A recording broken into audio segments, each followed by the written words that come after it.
Welcome back to another Q&A video. I know it's been a long time, but let this be a reintroduction to long-form talking head content. So if you have any questions, please post them down below and I'll be sure to answer them next time or for as a standalone topic. The most liked comments may also get priority, so don't be shy and let's get started.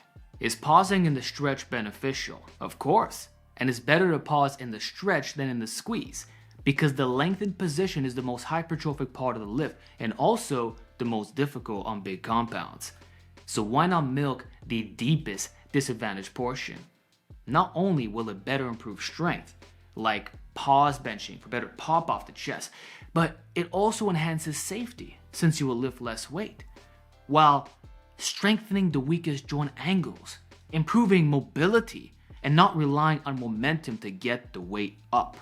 It usually forces more tightness on presses too. And for pulls, it's the opening up that's maximized. You also hit more muscles, as in the case of flexion rows or dead hang pull-ups, getting more thickness with a superior stimulus to fatigue ratio. Whereas pausing in the short position is taking away from the opportunity cost of pausing lengthened position.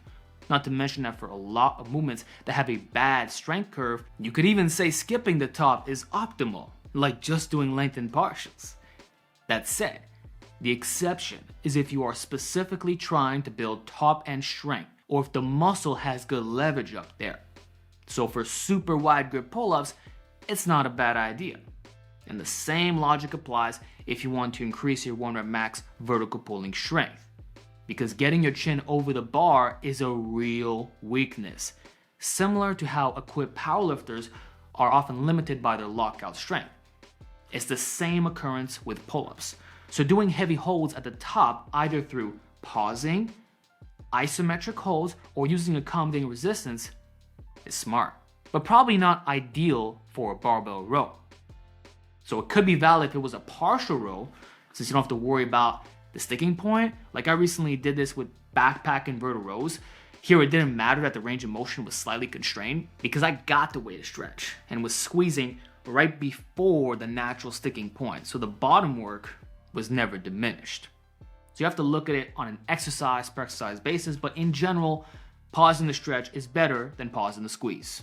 Do you think going to absolute failure on every single set for every muscle group is viable long term, or is it better to introduce some RPE work with it? It is only viable if you train with very low volume. Otherwise, you'll eventually require a deload or feel burnt out.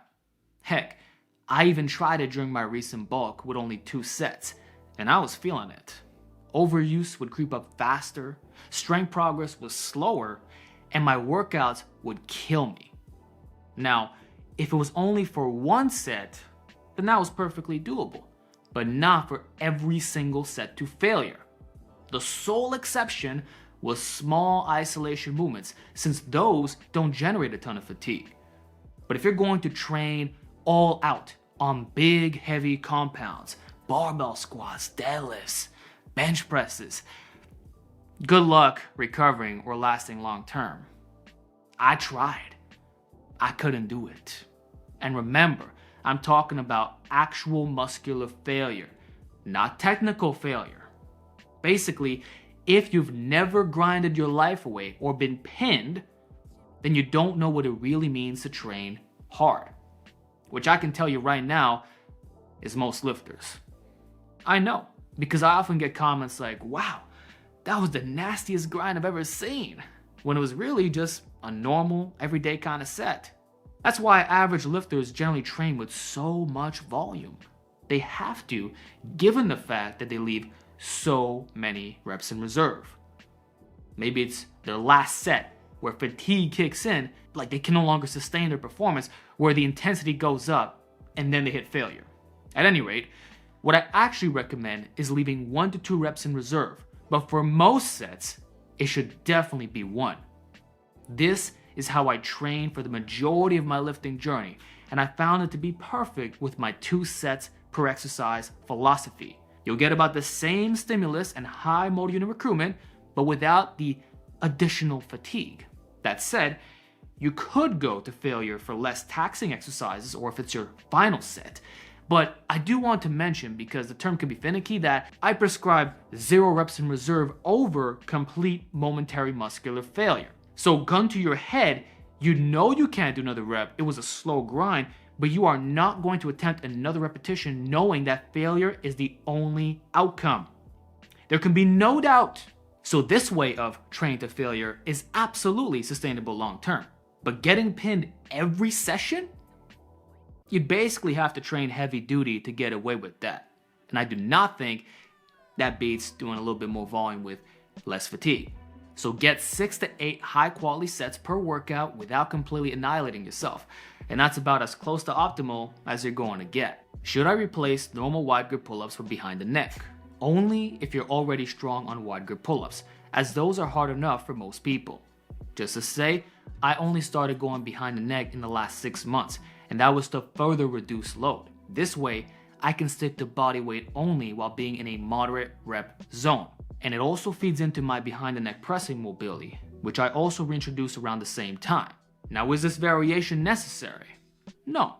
In fact, one can say it's redundant because muscularly, the shoulder adduction is basically the same. So it's still lat bias, but the difference is that it's impossible to lean back, as if you were trying to do an inverted row, making this a true 100% vertical pull. This strips off a good 5 reps, which is massive in terms of reducing fatigue, and it scales even crazier the heavier you go, quite literally dropping 45 to 65 pounds. Therefore, I'm going to recommend a strong standard for those who are eligible for doing this exercise. Being able to hit at least 15 to 20 super wide grip pull-ups. And I don't care about the tempo, you can be explosive. Also, you should be able to do at least 1 set of 45 pounds for 10 reps. If you can do that, congrats, it's fair game. At that point, you can fully replace or mix and match. Personally, I almost always go behind the neck just for the difficulty aspect, but I have no problems going back to the regular wide way. Regardless, you'll be humbled. Hey Alex, I know you speak highly of prisoner-style volume bodyweight workouts, which really does give a great pump. But how do you eventually progressively overload these kinds of workouts? Well, prisoner workouts come in various forms, but for the sake of this question, I'll refer to down workouts. So you have 3 practical ways of progressively overloading. The first and best way is to simply add 1 set starting from the top, which noticeably increases volume. Now, if that's too easy, just add another set. It doesn't need to be linear, but usually, if you're struggling with, say, 20 down, then 21 down is absolutely going to punish you. Because it's almost like that first hard set doesn't count. You're restarting, but in a fatigued state. And it only gets worse the greater the starting number. Like smashing 30 dips is doable in 1 set, but can you hit 29 reps on the 2nd set, then 28 on the 3rd? If this were a normal workout, you might get 30 reps and 25 and then 20, or somewhere in between. But because this is a down workout, you are expected to reproduce the same performance, which is made possible through already having a high base strength and naturally leaving some reps in the tank. So in reality, someone who can handle 30 down dips must have the strength to at least hit 50 dips in 1 set, because the difficulty scales quickly. It's only towards the end of the workout where you start to hit true failure, but at that point, the reps are low, so it's still possible to reproduce your numbers towards the finish line. So the intensity scales perfectly with your fatigue. Anyway, if that sounded too complicated, know that adding 1 to 2 sets is really all you have to do. But if it gets to a point where you're hitting psychotic total numbers, which will be somewhere in the 500 to 1,000 range, and yes, this is realistic if you continue doing these down workouts for a long time, then you should consider shortening your rest intervals, which real prisoner workouts already have by design. I go, you go. But if you were resting 1 to 2 minutes, then it's time to cut that in half. Pretend that you're training with someone else, which is fine since the workouts are already high volume. You're not trying to hit low volume efficient only sets. If you're a true beast, we're doing that already, then another option is to superset with the same muscle. So let's say doing dips and push-ups, or pull-ups and inverted rows. Or you can favor harder variations to naturally drop the reps. Have you ever tried down handstand push-ups, or down decline push-ups, or down slow deficit pause dips? You'd be surprised. But if your starting number was 30 down, you might return to 15 to 20 down, all without changing the hypertrophic outcome. Lastly, you can always wear a weighted vest, backpack, or belt. After all, prisoners do use people for weights, so weighted down push-ups are technically fair game. But you'll have to drop the volume considerably in this case. Here, I would not recommend a high total rep count, or else you'll kill your recovery. Now, I cannot tell you what that total will be, but I'm sure you'll figure it out very quickly. How would you correct an uneven bench press? One side tilts more than the other, even with light weights. There's more elbow flare. Is this due to uneven shoulders? First of all, it's probably due to a lat imbalance, which is causing one shoulder to sit differently and naturally flare the arm out. So just off your structure, the grip width is uneven even if your hands are under a standard position.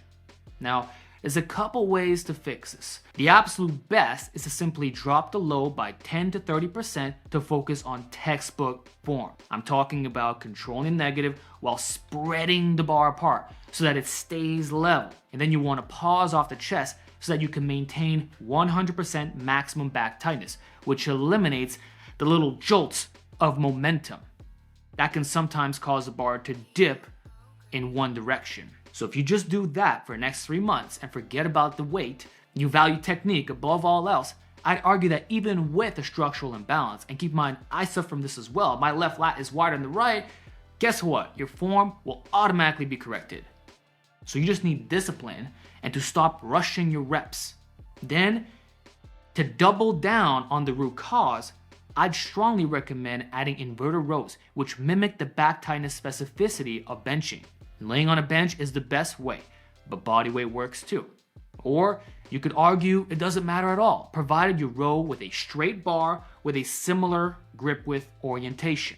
Regardless, prioritize rows and try to get them 1-to-1 to your current 10 rep max bench. This is doable with a bit of body English. Then, consider adding unilateral pulls, starting with the weaker side for the best force production, as well as adding one-arm dumbbell presses in case there is a scapular pressing issue on that weaker side.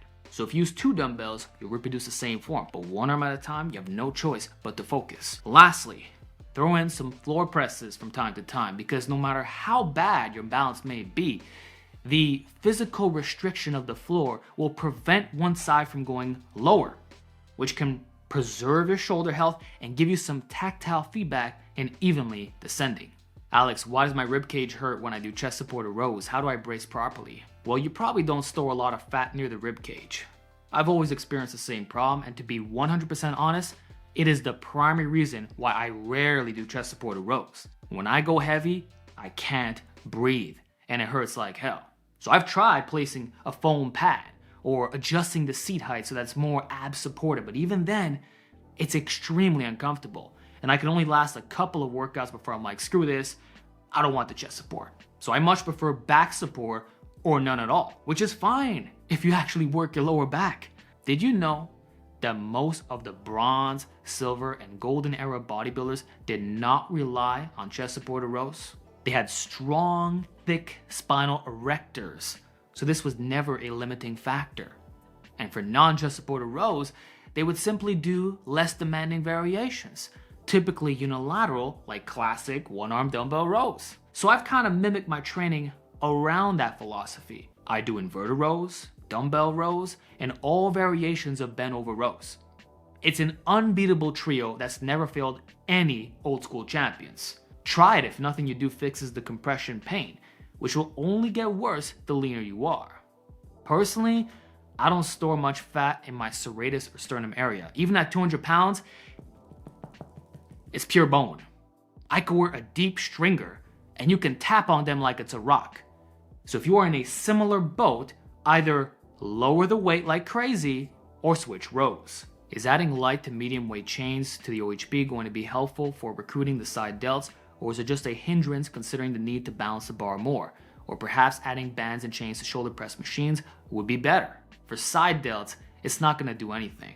You're just loading the top more, which one could argue is more triceps. Now, the reason you would do this in the first place is to correct a lockout sticking point, since you need to explode hard out of the bottom and really grind the final bend with that heavier weight. Or if your shoulders are feeling a little bit beat up and you want to stretch your delts less but still have deep range of motions, that you're training all the joint angles but the resistance is being varied, which actually works really well on behind the neck presses. This way, you don't need to do half reps to say eye or chin level. You can go all the way down, and it also replaces the need for push presses.